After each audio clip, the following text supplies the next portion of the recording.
Hi all welcome to football arena. കഴിഞ്ഞ summer transfer ജാലകത്തിൽ തന്നെ FC ബാഴ്സലോണ നിക്കോ വില്യംസിന് വേണ്ടി ശ്രമിച്ചിരുന്നു. പക്ഷേ അന്ന് അത് ഫലം കാണാതെ പോവുകയായിരുന്നു. നിക്കോ അത്ലറ്റിക് ക്ലബ്ബിൽ തന്നെ തുടരാൻ തീരുമാനിക്കുകയായിരുന്നു. ഇപ്പോഴും ഒരു ലെഫ്റ്റ് വിങ്ങറെ ബാഴ്സലോണക്ക് ആവശ്യമുണ്ട്. അതിനുവേണ്ടിയുള്ള ശ്രമങ്ങൾ തുടരുകയാണ്. ഇതിനിടെ നിക്കോ വില്യംസുമായി ബന്ധപ്പെട്ടുകൊണ്ട് സുപ്രധാനമായ അപ്ഡേറ്റുകൾ ഇന്നലെ പുറത്തേക്ക് വന്നിട്ടുണ്ട്. സ്പാനിഷ് മാധ്യമങ്ങളായ സ്പോർട്ടും ഡയാരിയോ എസും മുണ്ടോ ഡിപ്പോർട്ടീവോയും ഒക്കെ ഇക്കാര്യം റിപ്പോർട്ട് ചെയ്തിട്ടുണ്ട്. ഫാബ്രിസിയോ റൊമാനോയും ഇക്കാര്യം റിപ്പോർട്ട് ചെയ്തിരുന്നു. ഏതായാലും എന്തൊക്കെയാണ് ഇന്നലെ സംഭവിച്ചത് അത് വിശദമായി കൊണ്ട് നമുക്കൊന്ന് പരിശോധിക്കേണ്ടതുണ്ട്. അതായത് നിക്കോ വില്യംസിന് ഇപ്പോൾ FC ബാഴ്സലോണയിലേക്ക് വരാൻ അതിയായ ആഗ്രഹമുണ്ട്. അതുകൊണ്ട് തന്നെ ഇത്തവണത്തെ നീക്കത്തിന് അദ്ദേഹമാണ് മുൻകൈ എടുത്തിട്ടുള്ളത്. തൻ്റെ ഏജന്റിനോട് അദ്ദേഹം ഡെക്കോയെ വിളിക്കാൻ ആവശ്യപ്പെടുകയായിരുന്നു.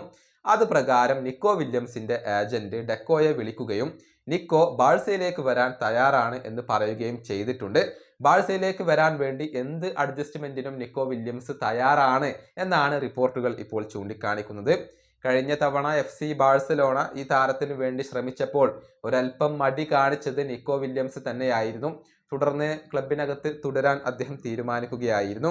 അതുകൊണ്ട് തന്നെ ഇത്തവണ ആദ്യത്തെ നീക്കം അത് നിക്കോയുടെ ഭാഗത്ത് നിന്ന് സംഭവിക്കണമെന്ന് ബാഴ്സക്ക് നിർബന്ധമുണ്ടായിരുന്നു. അതാണ് ഇപ്പോൾ സംഭവിച്ചിട്ടുള്ളത്. ബാഴ്സക്ക് ഈ താരത്തെ സ്വന്തമാക്കാൻ താല്പര്യമുണ്ട്.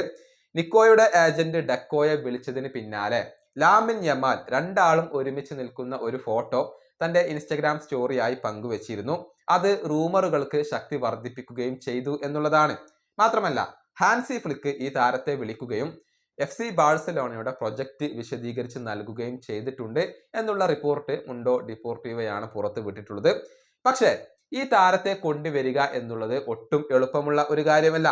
58 million euro release clause Barca താരത്തിന് വേണ്ടി ചിലവഴിക്കേണ്ടി വരും. ഒരു വലിയ സാലറിയും ഒരു വലിയ കമ്മീഷനും നൽകേണ്ടി വരും.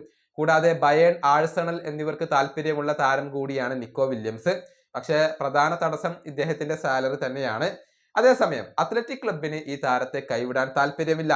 ഏത് വിധേനയും താരത്തെ നിലനിർത്താൻ വേണ്ടി അവരും ശ്രമിക്കുന്നുണ്ട്. പക്ഷേ നിക്കോക്ക് ബാഴ്സയിലേക്ക് വരാനാണ് താല്പര്യം. നിക്കോ താല്പര്യം പ്രകടിപ്പിച്ചുവെങ്കിലും FC ബാഴ്സലോണയുടെ ഫസ്റ്റ് പ്രയോറിറ്റി അത് ലിവർപൂളിന്റെ കൊളംബിയൻ സൂപ്പർ താരമായ ലൂയിസ് ഡയസ് തന്നെയാണ്. അദ്ദേഹത്തെ ലഭിക്കില്ല എന്നുറപ്പായാൽ മാത്രമാണ് നിക്കോക്ക് വേണ്ടി FC ബാഴ്സലോണ പണം ചിലവഴിക്കുക. ഇത്രയും കാര്യങ്ങളാണ് ഇതുമായി ബന്ധപ്പെട്ടുകൊണ്ട് നമുക്ക് പങ്കുവെക്കാനുള്ളത്. നിക്കോക്ക് ബാഴ്സലോണയിലേക്ക് വരാൻ വലിയ താല്പര്യമുണ്ട്. ബാഴ്സക്ക് ഒരു ലെഫ്റ്റ് വിങ്ങറെ ആവശ്യമുണ്ട്. പക്ഷെ സാമ്പത്തികം ഒരൽപ്പം പ്രശ്നമാണ്. ഏത് രൂപത്തിലാണ് കാര്യങ്ങൾ പുരോഗമിക്കുക എന്നുള്ളതൊക്കെ കാത്തിരുന്ന് കാണേണ്ട കാര്യമാണ്. ഈ വീഡിയോയുടെ അവസാനിപ്പിക്കുന്നു. അടുത്ത വീഡിയോയുമായി വീണ്ടും കാണാം.